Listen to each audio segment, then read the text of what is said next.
मैंने ट्राई करी one of the best thriller anime. हाँ, मैं बात कर रहा हूँ मॉन्स्टर के बारे में। आई नो तुमने इसके बारे में काफी ज्यादा सुना होगा और मैं इस वीडियो में तुम्हें यही बताऊंगा कि क्या तुम्हें ये एनीमे देखनी चाहिए और इस एनीमे के अंदर ऐसा क्या अच्छा है जो सब लोग इसके फैन हो जाते हैं। लेकिन इसके कुछ नेगेटिव पॉइंट्स भी हैं और बिलीव मी, अगर तुमने वो पॉइंट मिस कर दिए तो तुम इस एनीमे को बीच में ही छोड़ सकते हो। और जैसे ही तुमने इस एनीमे को बीच से छोड़ा, सारा फन खराब हो जाएगा। तो तुम भी मेरी तरह ये गलती बिल्कुल मत करना। और वो क्या है वो तो मैं तुम्हें थोड़ी देर में बता ही दूंगा। उससे पहले इसकी कहानी के बारे में जान लेते हैं। ये वीडियो इस एनीमे की स्टार्टर वीडियो और मैं ट्राई करूंगा तुम लोगों को जरा से भी स्पॉयलर्स ना दूं, क्योंकि अगर मैंने जरा से भी स्पॉइलर दे दिया या फिर मेरे से कुछ स्पॉइल हो गया तो इसकी सारी कहानी का मजा खराब हो सकता है। तो तुम लोगों का इंटरेस्ट बनाने के लिए इस कहानी में मैं तुम्हें इसका ओवरव्यू दे देता हूँ। एक डॉक्टर होता है, डॉक्टर टेनमा, जो कि अपने न्यूरो सर्जन के काम में काफी ज्यादा माहिर होता है। उससे अच्छा सर्जन अभी तक किसी ने देखा ही नहीं था, इनफैक्ट है ही नहीं। वो अपने काम में इतना ज्यादा माहिर है कि अगर किसी पेशेंट के मरने के चांसेस ऑलमोस्ट 99% है तो वो उस 1% में भी उसको बचाने की हिम्मत रखता है। और अपने काम में माहिर होने की वजह से टेनमा को हॉस्पिटल के सारे लोग काफी ज्यादा पसंद करते हैं। इनफैक्ट हॉस्पिटल के डायरेक्टर की बेटी टेनमा की फियांसे होती है। लेकिन एक दिन टेनमा के पास एक आदमी का केस आता है जिसके मरने के चांसेस ऑलमोस्ट 99% होते हैं और सारे डॉक्टर्स अपना हाथ खड़ा कर देते हैं कि इसे हम नहीं बचा पाएंगे।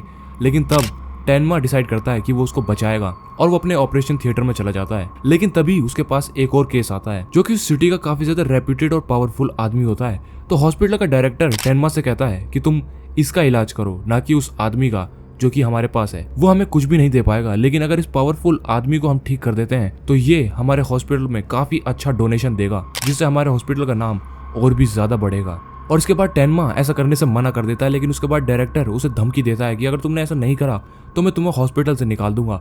और ऐसा सुनने के बाद टेनमा उस रेप्यूटेड आदमी की जिंदगी तो बचा लेता है, लेकिन उस आदमी को नहीं बचा पाता जिसका ऑपरेशन वो करने जाने वाला था। और इसी के बाद टेनमा काफी ज्यादा सैड और डिप्रेस्ड फील करने लगता है और वो रातों को सो भी नहीं पा रहा होता है, यही सोच करके कि उसकी वजह से एक आदमी की मौत हो गई। लेकिन एक दिन टेनमा के पास ये चॉइस दोबारा से आती है। उसको दोबारा से मौका मिलता है चूज करने का कि अब वो किसकी जान बचाएगा, क्योंकि इस बार एक रेप्यूटेड आदमी जो कि ऑलमोस्ट मरने की कगार पर है उसका केस आता है और दूसरी तरफ एक छोटे बच्चे का केस आता है जो कि काफी ज्यादा जख्मी हो चुका है और उसके दिमाग में एक गोली फंसी हुई है और अगर उसको जल्दी नहीं निकाला गया तो वो मर भी सकता है। लेकिन इस बार टेनमा सोच लेता है कि वो अपनी पुरानी गलती दोबारा से नहीं दोहराएगा और इस बार उस रेप्यूटेड आदमी का इलाज करने के बदले वो उस छोटे बच्चे को चुनता है और उसका इलाज करके उसको ठीक कर देता है। लेकिन कहानी यहीं से काफी ज्यादा इंटरेस्टिंग टर्न लेती है।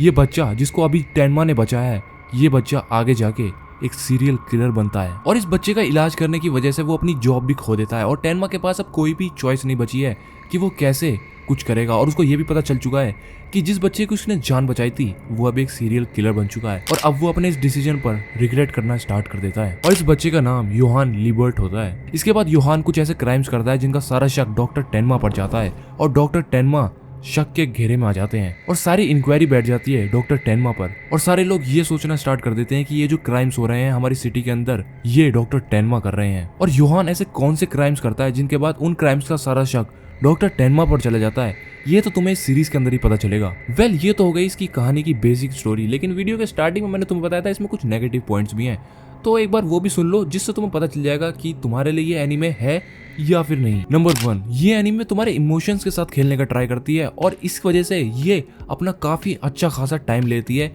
अपने सारे एपिसोड्स में। इसके हर एपिसोड का कर्व कुछ इस तरह से होता है और किसी किसी एपिसोड में, इनफैक्ट बहुत सारे एपिसोड्स में हमें ऐसा महसूस होता है कि मैंने शायद से कोई आगे का ये एपिसोड लगा दिया है, लेकिन ऐसा होता नहीं है। धीरे धीरे कहानी जब आगे चलती है तब हम लोगों को पता चलता है कि हाँ, ये इस एपिसोड का ही पार्ट है और ये कुछ आगे चल के हम लोगों को दिखाया गया है। बेसिकली अभी मैं क्या कह रहा हूँ तुम्हें समझ में नहीं आएगा, लेकिन अगर तुमने इस एनिमे को देखना स्टार्ट कर दिया तो तुम मेरी बात से बिल्कुल एग्री करोगे और समझ भी जाओगे मैंने क्या कहा। नंबर 2, कुछ कैरेक्टर्स को छोड़ के बाकी के जो कैरेक्टर्स का इंट्रोडक्शन होता है वो इतना कुछ समझ में नहीं आता है और उस टाइम पर इतना सेंस भी नहीं बनाता है और हमें पता ही नहीं होता है कि आखिर में इसका रोल क्या है, ये स्टोरी में क्या ऐड करेगा। और इस वजह से तुम कहीं कहीं पर इसकी कहानी से अपना टच थोड़ा थोड़ा लूज करना शुरू कर देते हो। लेकिन जब वो कैरेक्टर कहानी में सेंस बनाना स्टार्ट करता है तब तक ऑलमोस्ट 3-4 एपिसोड हो चुके होते हैं और तुम्हें इस एनीमे में काफी ज्यादा पेशेंस बना के रखना पड़ेगा। और मैं सच बताऊं तो तुम्हें इस एनीमे को अपना काफी अच्छा खासा टाइम देना होगा, लेकिन वो टाइम वर्थ इट होगा, इस बात की मेरी गारंटी है। और बहुत सारे लोग इस टाइप के एनीमे को ज्यादा पसंद नहीं करते हैं जिनमें ज्यादा टाइम देना पड़े। बहुत सारे लोग वही होते हैं जो शोनन एनीमे देखना पसंद करते हैं जिसमें कैरेक्टर वीक होता है, फिर एंड में जाते जाते पावरफुल हो जाता है। और इसमें कोई बुराई भी नहीं है, लेकिन मैं तुम लोगों को रिकमेंड करूंगा अगर तुम कुछ नया देखना चाहते हो